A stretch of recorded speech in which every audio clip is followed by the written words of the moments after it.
Ketika membaca firman ke-66 buku Alkitab, kita dapat menemukan begitu banyak catatan perang dari banyak raja-raja masa lalu. Menurut Roma pasal 15, segala sesuatu yang ditulis dahulu telah ditulis untuk menjadi pelajaran bagi kita yang hidup saat ini. Bersama-sama, mari kita cari tahu pelajaran apa ada bagi kita dalam hal-hal tersebut. Mari kita buka Yosua pasal 1 ayat 1. Sesudah Musa hamba Tuhan itu mati, berfirmanlah Tuhan kepada Yosua bin Nun, abdi Musa itu, demikian, hambaku Musa telah mati, sebab itu bersiaplah sekarang, seberangilah sungai Yordan ini, engkau dan seluruh bangsa ini, menuju negeri yang akan kuberikan kepada mereka, kepada orang Israel itu. Setiap tempat yang akan diinjak oleh telapak kakimu kuberikan kepada kamu, seperti yang telah kujanjikan kepada Musa. Dari padang gurun dan gunung Libanon yang sebelah sana itu sampai ke sungai besar, yakni sungai Efrat, seluruh tanah orang Het sampai ke laut besar di sebelah matahari terbenam, semuanya itu akan menjadi daerahmu. Seorang pun tidak akan dapat bertahan menghadapi engkau seumur hidupmu, seperti aku menyertai Musa, demikianlah aku akan menyertai engkau.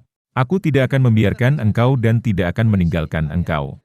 Kuatkan dan teguhkanlah hatimu, sebab engkaulah yang akan memimpin bangsa ini memiliki negeri yang kujanjikan dengan bersumpah kepada nenek moyang mereka untuk diberikan kepada mereka. Hanya, kuatkan dan teguhkanlah hatimu dengan sungguh-sungguh, bertindaklah hati-hati sesuai dengan seluruh hukum yang telah diperintahkan kepadamu oleh hambaku Musa. Janganlah menyimpang ke kanan atau ke kiri, supaya engkau beruntung kemanapun engkau pergi. Janganlah engkau lupa memperkatakan kitab Taurat ini, tetapi renungkanlah itu siang dan malam, supaya engkau bertindak hati-hati sesuai dengan segala yang tertulis di dalamnya. Sebab dengan demikian perjalananmu akan berhasil dan engkau akan beruntung. Bukankah telah kuperintahkan kepadamu, kuatkan dan teguhkanlah hatimu. Janganlah kecut dan tawar hati, sebab Tuhan, Allahmu, menyertai engkau, kemanapun engkau pergi. Seperti yang Anda lihat dalam kitab Yosua, Tuhan menguatkan Yosua dan tentara Israel untuk memberi mereka tanah Kanaan yang dijanjikannya, di mana berlimpah dengan susu dan madu.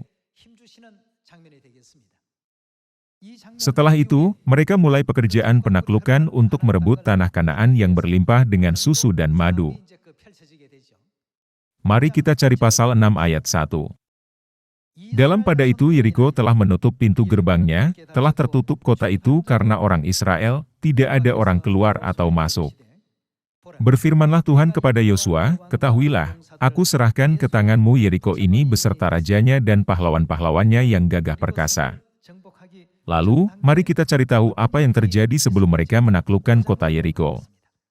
Di pasal 5 ayat 10 dikatakan, sementara berkemah di Gilgal, orang Israel itu merayakan Paskah pada hari yang ke-14 bulan itu, pada waktu petang, di dataran Yeriko.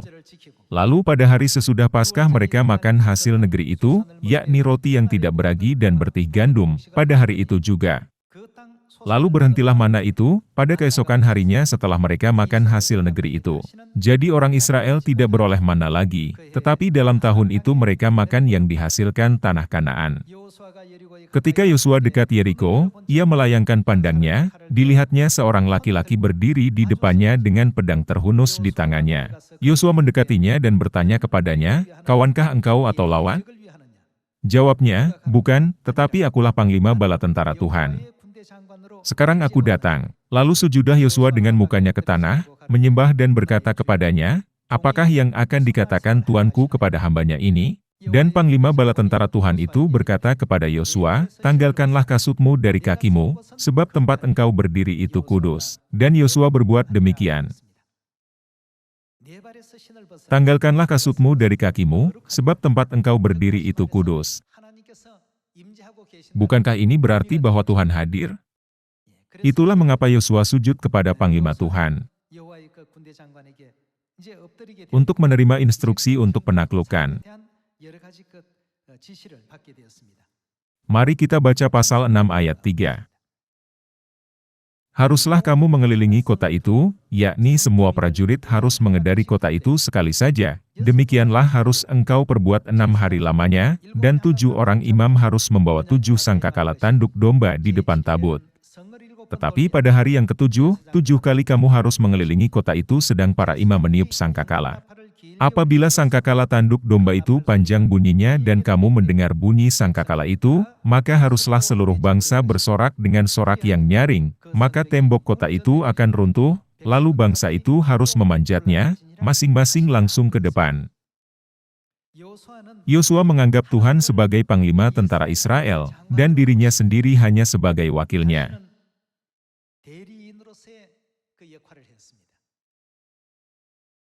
Yosua sangat bijaksana. Dia percaya bahwa dengan Tuhan sebagai panglima tentara, semua pekerjaan penaklukan akan digenapi secara anggun. Bukankah kota Yeriko telah hancur dan menjadi milik bangsa Israel? Kita bisa menemukan fakta bahwa kemenangan atau kekalahan tidak tergantung pada ukuran tentara.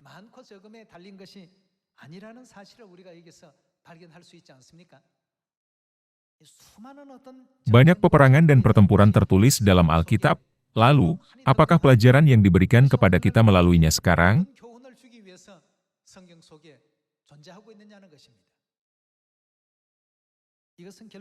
Bukankah hal-hal ini mengajarkan kepada kita bahwa kita harus selalu menganggap Tuhan sebagai panglima tentara kita?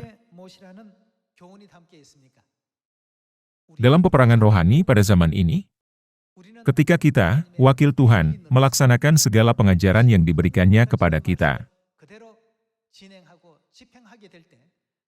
apa yang akan terjadi pada akhirnya dalam peperangan kita? Kita pasti akan menang. Terima kasih banyak.